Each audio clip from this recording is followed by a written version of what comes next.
Hey guys, it's Miss Landoggy here, and in today's video I'm going to take all the most important parts from the Miles Morales interview they did for the new Miles Morales game. And it's a long video, so I wanted to make this video and just take the most important parts and parts that you need to know in case you didn't watch this. Yeah, let's go in. So the first thing that that I wanted to put in here was they talk about how Miles' origin story starts in Spider-Man PS4. So here's the clip. Brian Antihar talked to me a lot about how he introduced Miles into the first game with the concept of really fleshing out his origin story, starting with Marvel Spider-Man. And we knew it was essential for us to make a standalone game for Miles based on the foundation we laid in that game. So I think it's really cool that they're talking about how, this was kind of in their plan. So that they, in the first game, they wanted Miles to be more of a part in the story, and that he wanted them to be connected with Peter. So the next thing that I'm going to show you is that they talk about how in there that Miles Morales' story is different than his story in the comics, which is really cool, and it talks about how his dad's death kind of affects that. So here's the clip. How can we tell a story that's not only a great Miles Morales story, but a great Miles Morales story in the Insomniac universe? And one of the big things that we changed was Jefferson Davis dies in Marvel Spider-Man. That is not the same that's in the comics, and that had a ripple for everything we were going to do in our story. Now, the story is not about that, but it informs who Miles is, and that does sort of send him on a different path than what you would have seen in the comics. Yeah, I think it's super important in this universe that Miles and Peter are together, because like in the comics that never happens. Miles and Peter are never really together because Miles only comes in to the story when Peter dies. But in this universe, they're obviously going to be working together for some of the game. But it makes me wonder, like, there will probably be a lot of references to Miles' dad in this game, because even in the first trailer that's showing here in the background, the first clip is Peter saying stuff about Miles' dad. So it obviously has a big inspiration on Miles, and I can't wait to see how that's applied in the final game. I also think it's pretty cool that the way that they want to make sure everything Miles does is on screen. So, and that his powers don't go off screen. So here's the clip. Yeah, we wanted to make sure Miles' powers none of the Miles' iconic powers manifested off screen. Right? That's something we wanted to see. So we knew he was going to be getting used to being a web slinger. He wasn't going to have the same prowess as Peter Parker, but we knew he was going to at least be at a place where he could swing and he could do the combat and basically a lot of the same functions that Peter has.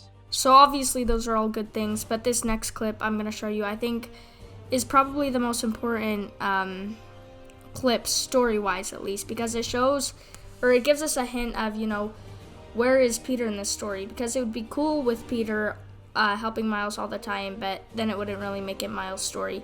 So here's the clip. Yeah, the thing that's great is we knew that they're both science nerds, right? So the first thing he says, let's do some science tests, Pete, tomorrow. It's gonna be great, right?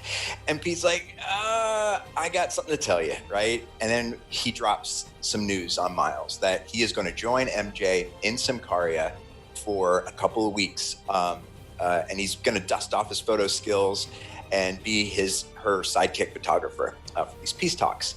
So he can't geek out with Miles over his powers. But what Pete can do and does do as a foundation leading up to this moment that he knows he's going to leave is he sets up these wonderful training challenges all throughout the city that allows him to have a communication with Miles. I think this is really good that they talked about this, because it gives us, the biggest hint of the story, where Peter's going to be, and he's going to be gone with MJ. And another thing that I think is big that they talked about is those training challenges that they are going to have around New York. So this could be another one of those things. You just go around the city, whether you completed the game or something, or maybe even during the main story you could do this. You go around the city and do some training challenges, or maybe in a tutorial phase they show you these things. But yeah, it's going to be super cool, and here's the next clip. All of Manhattan is in Marvel Spider-Man Miles Morales. But what we did is put a lot more detail and richness into Harlem, and East Harlem specifically. And that is going to be a blend of the Puerto Rican culture, and it's a multicultural area within Harlem. And it was a wonderful opportunity because it really was present in the first game. It just didn't have the level of care and development because we didn't have as much content in that space. So it was just a wonderful opportunity to dive in and just hyper detail that space. So this is actually a question I had, is, what are they going to do with the open world? Because they obviously didn't have time to, make a whole new world. So what they did here is they took Manhattan from Spider-Man PS4 and they put it in to Miles Morales. But in those little spaces where the player's going to be most of the time, they hyper detailed it. And a story will also have an effect on, buildings in Manhattan. So yeah, that's really cool, and another very important thing. So yeah, here's the clip for the next one. Wanted to make sure Genki wasn't just present for story moments, that he was going to have a true gameplay impact. And we were looking at our systems and thinking about ways that we could improve the engagement with the open world. And we came up with the idea of this app that people all around New York, they could talk, crimes, they could report anything that's going on, and Spider-Man will have a quick way to interface directly with the people of New York City. Who better than Genki Lee to be the author of this app? And him being a coder and him making games, it made perfect sense when he got the suit from Peter. Like, hey, I think I could interface my app into this suit and we could do something really special. So that really is how Genki makes an important impact in Miles' journey to become a hero, is by letting him have an in to the people of New York and specifically Harlem. It's cool that they revealed, what Genki will do in this game, but it also opens up more questions, like how we don't really know how this app will affect the story. Is there a cell phone menu that could be possible, and you can go on there? It could be in story cutscenes, I guess, but right now we don't know, and I don't think we'll get that confirmed until the actual game comes out. But here's the next clip. Really has a level of immersion that we can get. I do want to call out our sound department, because the sound, it's a huge city. You can hear the difference in footsteps from when he's on snow to slush to just wet concrete, and that just brought another level to the overall soundscape. Yeah, so I think this is really cool that they talked about this, and obviously there was going to be more audio elements, and they were going to go harder on the audio, because they are trying to go above and beyond on everything. But what I'm wondering about is how they will take this audio and improve it with the 3D audio headsets, because they said that they're gonna try and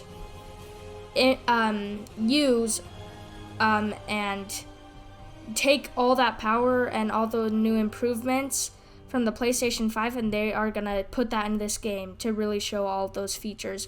So that's one thing that I'm most wondering about, is how will they add the 3D audio into this game? No, we are Miles 100% of the time. And that was a choice we made, is we wanted to focus on the two parts of Miles. Miles as a kid, as a non-hero. So we have sequences that you saw on the bridge demo where he's walking through the streets. And then we have, of course, all of his superhero stuffs. But really focusing on Miles allowed us to put maximum effort into delivering the best Miles experience we could. For part of the reason that I'm sure you guys did that in the last game was to help break up the pace of the game. Like, you're playing as Spider-Man, then you're playing as Mary Jane, which is a different type of feel. Yep. So with this game, since you're Miles most of the time, how have you approached the pacing of the game and helped sort of break up those high intense moments with the more low-key stuff? So one of the things that we loved about the first Marvel Spider-Man game was it did have a wonderful sense of pacing, and we didn't want to lose that, right? So we need to complement the high moments with lower moments or investigations. Those are the things I absolutely loved in the first game. It's like, hey, I have a mystery to solve. I have to figure something out. I have to go really look into these locations and try to uncover a truth. So there's that as a lever that we were able to use. And then, of course, it was just having moments of gameplay where you're in Miles' shoes without the costume on, and just environmental storytelling and just focusing on that.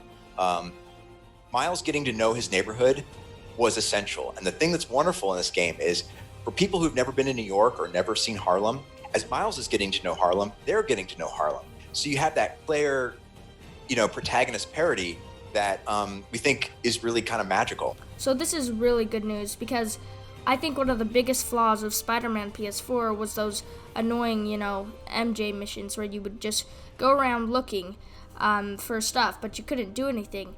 Now, they are going to kind of have those missions, but you're not playing as MJ or a side character anymore. You're always playing as Miles. They say you are Miles 100% of the time. And even when you aren't Miles in the costume, you can still do more than MJ when she was just, walking around. Miles will still be able to do more things that are more related to his story and not someone else's.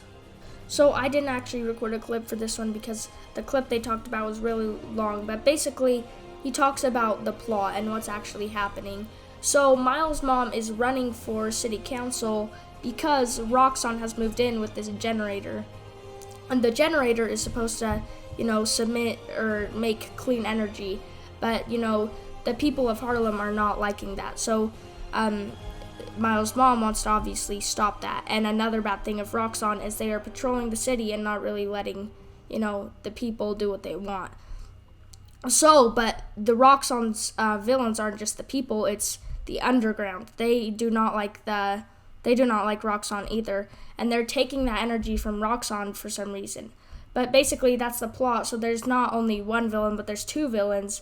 And that can lead also into something else. It seems like you thought a lot about color too. Like Roxxon is red, the Underground's purple, which happens to be the same color as the Prowler, an iconic character in Miles' life. What are your thoughts on the Prowler? Prowler's super cool. It's a great character. Now this is really awesome right here because they ask him about the Prowler, which is, at least in the Spider-Verse movie, is Miles Morales' uncle. So, and he says that's a big character in his life. And the guy responds with, he is a great character, and then he starts laughing. So, this is what I'm thinking here. He didn't want to confirm he was in the game because that was a spoiler. But he also didn't want to lie. So he just says, he's a great character. And he can't keep a straight face, so he starts laughing. So I'm pretty sure now that the Prowler will be in this game, which will be really awesome. Move forward. Now you say no loading screens. That's for the PlayStation 5 version. The PlayStation 4 version, you still have the subway loads. I don't know what you call those, but can you tell me about some more differences between the two systems that players can expect to see? The PlayStation 5, we were just able to take full advantage of all the features in the PlayStation 5. And one of those things was graphics fidelity. So you're going to see ray trace reflections everywhere in the game on the PlayStation 5. That is not something we're going to feature on the 4. The haptic controller is going to have a next level of immersion. That there will be a rumble on the 4, but the haptics really allow bioelectricity to travel from one side of the controller to the other. It makes the web swings feel that much more visceral when there's resistance on the trigger, as you feel the connection of a web and the tension as you swing through. So we have those wonderful features. The SSD obviously allows us to have, if you die or if you're wanting to fast travel, near instant load. So just fade down, fade up. You're going to keep playing the game. So we have no loading screens. In the PS4, we would have loading screens on those fast travels or deaths. Now this is good and bad news because for some people it's going to be good news and for some people it's going to be bad news. If you got a PlayStation 5 and were able to upgrade and able to secure one, that's good for you because, you get all these advancements. He talks about ray tracing, and the controller, how he talks about how the webs, or when you're swinging webs, it will feel a lot different. And on the PS4, the biggest thing is, all those load screens. So that's good and bad news for some people, but overall it's gonna all be good on either console, which is really cool. So guys, the last thing that I wanted to talk about is near the end of this interview, they talked about how they are trying to one-up themselves from Spider-Man PS4. So they are trying to really make this a better game, even though it's going to be shorter. And they mean that probably in story. I wouldn't think they mean that, in length or anything, because it's obviously way shorter game. So I will be impressed if they one-up them. But thank you for watching, guys. I worked really hard on this video, so I'd really like it. It would really be good if you could like it, and thanks for watching, and yeah, goodbye until next time. And by the way, all credit goes to Game Informer for this interview, but yeah, guys, goodbye.